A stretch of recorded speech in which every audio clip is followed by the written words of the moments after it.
In addition to war crimes, Russia is now accused of forcibly taking thousands of Ukrainians to Russia. One Ukrainian official says as many as 402,000 people, including 84,000 children, have been taken hostage.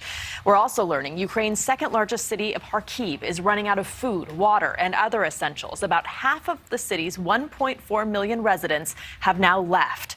Robert Sherman has been covering the war for us, and he joins us now from Poland live with the latest information on this theater bombing. Robert? And this is something that we've all been taking a very close look at for the last couple of days, Rudabeh, because it is just such a striking image. This theater with the word children written on the outside of it. We know that that building was bombed last week. The Ukrainians now are claiming that 300 people were killed in that bombing. To get to that conclusion, they said that they used eyewitness accounts of the situation, but that is the number that they are claiming and they are publishing. That's what's happening in Mariupol. Meanwhile, up in Kharkiv, the second largest city in Ukraine, that city continues to bear the brunt of Russia's bombings.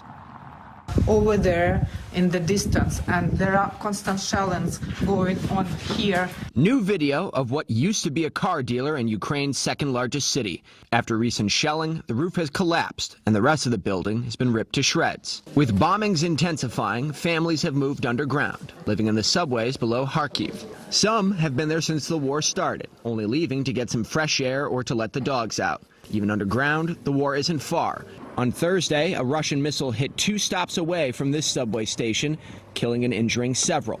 This woman and her daughter have been here since the first day of the war. When it all started, I texted some friends I have been in contact with for quite some time. I wrote to them, "You know, I am from Kharkiv. I'm not a bot or a fake." I wrote to them, "I have been sheltering with my child in the metro for a month," and they did not believe me. They say, "It is your own fault. You are to blame."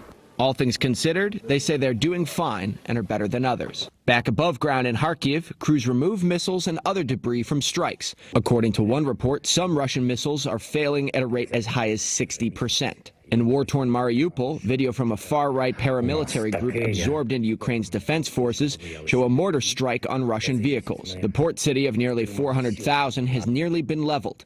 But thousands who have been hiding in the city lined up for humanitarian aid Thursday. As the war enters its second month, Ukraine's President Volodymyr Zelensky expressed his gratitude for his military and citizens overnight. If Russia knew such was waiting for it here, I am sure it would have been afraid to come here. In this month, we have held back all the main directions of the Russian attacks. In the capital city of Kyiv, Ukrainian forces are digging in, preparing for more heavy fighting.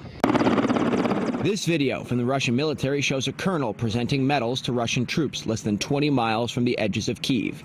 Ukrainian forces are pushing back the Russians east of the capital. Elsewhere, Ukrainians are forcing Russian troops to take defensive positions and are striking supply lines, causing further logistical problems. In this video, they planted a bomb painted like a minion and exploded it, adding that they have a few hundred gifts for uninvited guests. And here in Poland, people are paying close attention to the president's visit and what he's supposed to say.